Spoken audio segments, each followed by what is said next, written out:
Hi friends, welcome to ఇట్లు చిన్నారి. Big boss 8 Telugu Yashmi Gowda Telugu సీరియల్స్లో నటిస్తుంది. ఈ అమ్మాయిది బెంగళూరు. బిగ్ బాస్ 8 సెషన్లో అడుగుపెట్టింది. ఈ అమ్మాయి హిస్టరీ ఏంటో తెలుసుకుందాం. అలాగే ఎక్కడి నుండి వచ్చిందో కూడా తెలుసుకుందాం.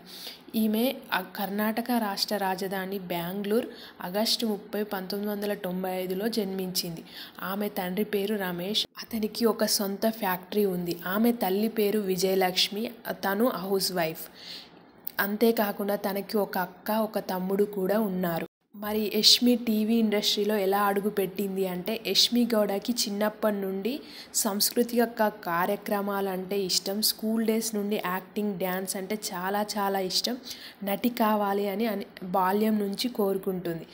తను బెంగళూరులోని దయానంద సాగర్ సివిల్ ఇంజనీరింగ్లో చదివినప్పటికీ కాలేజ్ రోజుల నుండి మోడలింగ్ స్టార్ట్ చేశారు. ఆమె కాలేజ్లో ఆడిషన్ నిర్వహించినప్పుడు యష్మి గౌడ ఎంపికయ్యారు.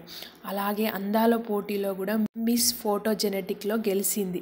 స్నేహితుల సలహా మేరకు కన్నడ సీరియల్ ఆడిషన్ జరుగుతున్నాయి, అందులో వెళ్ళి పాల్గొంది. ఎటువంటి శిక్షణ లేకుండా ఎంపికైంది. తొలి ప్రయత్నంలోనే సీరియల్ అవకాశం రావడంతో యాక్టింగ్ స్టార్ట్ చేసింది. కన్నడ సీరియల్లో చేస్తున్న సమయంలో తెలుగు ఇండస్ట్రీ నుండి కాల్ వచ్చింది. స్వాతి చినుకులు చేసే అవకాశం వచ్చింది. స్వాతి చినుకులు సీరియల్లో. అందుకే ఆమె వెన్నెల క్యారెక్టర్లో నటించారు. అలాగే జీ తెలుగులో నాగభైరవ సీరియల్లో భైరవిగా నటించారు. కృష్ణ ముకుంద మురారి సీరియల్లో ముకుందగా కూడా నటించారు. ఇందులో చాలా పేరు వచ్చింది. బయట కొంతమంది ఈమెను ముకుంద అని కూడా పిలుస్తారట. అలాగే కృష్ణ ముకుంద మురారి సీరియల్లో ఈమెతో పాటు బిగ్ బాస్ ప్రేరణ కూడా నటించారు కృష్ణగా. త్రినయని సీరియల్లో కూడా నటించి మంచి పేరు తెచ్చుకున్నారు. అలాగే జెమినీలో అను అనే నేను సీరియల్లో విలన్గా కూడా చాలా బాగా నటించారు.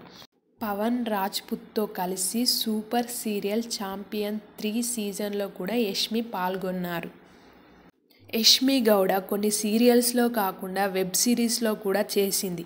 నిజానికి మూవీస్లో చేయాలని అనుకుందంట అని ఒక ఇంటర్వ్యూలో తెలిపింది. కానీ తనకి మంచి పాత్ర రాకపోవడంతో చేయలేదు. ఏ పాత్ర ఇస్తే అది నేను చేయలేనని, మంచి పాత్ర వస్తే తప్పకుండా చేస్తా అని తెలిపింది. అలాగే ఆమెకి అల్లు అర్జున్ అంటే చాలా ఇష్టం అంట. తనతో ఆపర్చునిటీస్ వస్తే తప్పకుండా మూవీలో నటిస్తా అని చెప్పుకు వచ్చింది ఒక ఇంటర్వ్యూలో. యష్మి గౌడకి కుక్కలు అంటే చాలా ఇష్టం అంట. టైం దొరికినప్పుడల్లా వాటితో టైంపాస్ చేస్తూ బుక్స్ చదువుతూ ఉండేది అని ఒక ఇంటర్వ్యూలో చెప్పుకు వచ్చింది. అలాగే యష్మి ఇప్పటికీ పెళ్లి చేసుకోపోగా గతంలో మాత్రం ఒక లవ్ బ్రేకప్ అయిందని ఒక ఇంటర్వ్యూలో చెప్పారు. తను ఇండస్ట్రీకి రాకముందే ఒకరితో లవ్లో ఉందని, అప్పటికే వాళ్ళు లవ్ స్టార్ట్ అయ్యి 1 year అయిందని, అదే సమయంలో ఒక ఇండస్ట్రీకి అడుగుపెట్టిన ఆ సమయంలో తన బాయ్ ఫ్రెండ్ వాళ్ళ అమ్మ యష్మి ఇండస్ట్రీకి రావడం అనేది నాకు నచ్చలేదు అని చెప్పింది. అదే విషయం తన బాయ్ ఫ్రెండ్ తన దగ్గర వచ్చి చెప్పినప్పుడు అప్పుడు యష్మి కూడా తన కెరియర్ గురించి తనకు చెప్పగా తను యాక్సెప్ట్ చేయలేదు అని, వెంటనే బ్రేకప్ చెప్పాడు అని చెప్పింది. అలా బ్రేకప్ కారణంగా కొన్ని రోజులు డిప్రెషన్లో ఉన్నానని చెప్పింది. మెల్లిగా బయటికి వచ్చి మళ్ళీ తన షూటింగ్ చేసుకుంటుంది అంట. ఆమె బాగా సక్సెస్ అయింది. మళ్ళీ తన మాజీ బాయ్ ఫ్రెండ్ సక్సెస్ అయ్యాక కాల్ చేసి నీ యాక్టింగ్ స్కిల్స్ బాగున్నాయని మెచ్చుకున్నాడంట అని చెప్పుకు వచ్చింది ఒక ఇంటర్వ్యూలో. తనకి కోపం ఎక్కువ అని, దానివల్ల లైఫ్లో ఎక్కువ లాస్ కూడా అయ్యాను అని చెప్పిందంట. ఎక్కువ మాట్లాడే అబ్బాయిలంటే ఇష్టం ఉండరు. అదేవిధంగా సైలెంట్గా ఉండేవాళ్ళంటే ఇష్టం అని చెప్పింది. ఎవరైనా ఎమోషనల్ అయితే తను కూడా ఎమోషనల్ అవుతుందంట ఆటోమేటిక్గా. అలాగే ఎదుటి వాళ్ళు అబద్ధం చెప్తే నచ్చదని, తనకు ఆకలి వేస్తే కోపం వస్తుంది అని బిగ్ బాస్ స్టేజ్పై చెప్పుకు వచ్చింది.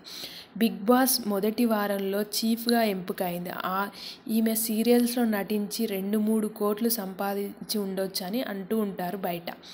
యష్మి తన ఆట తీరుతో టైటిల్ కొట్టాలనే విశ్వాసంతో ఉంది. యష్మి టైటిల్ కొడుతుందా లేదా అన్నది మనం చూడాలి. అలాగే ఈమె వారానికి 2.5 లక్షల వరకు తీసుకుంటుందంట బిగ్ బాస్లో. మీకు ఈ వీడియో నచ్చినట్లయితే లైక్ చేయడం అయితే అస్సలు మర్చిపోవద్దు. మరిన్ని వీడియోస్ కోసం నా ఛానల్ సబ్స్క్రైబ్ చేసుకొని పక్కనున్న గంట సింబల్ నొక్కండి. Thanks for watching.